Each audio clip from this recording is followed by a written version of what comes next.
having something with no closing costs or low closing cost is good.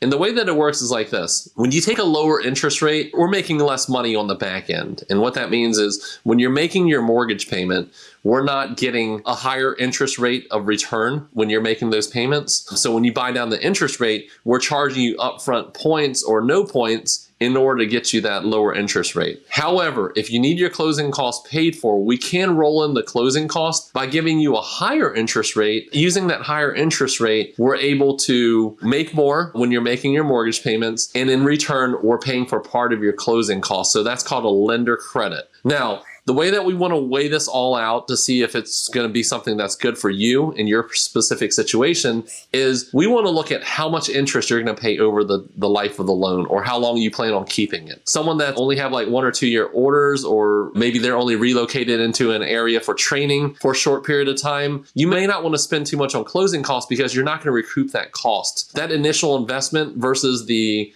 initial monthly savings is not going to weigh out unless you need it to qualify for the loan. You also want to make sure that when you're getting a non-traditional loan and you're doing this consideration, that the prepayment penalty is not going to be a provision that kind of discourages you from refinancing. So if that opportunity does come up again where the rates come down, then you may not, be in a good enough position to be able to take advantage of the refinance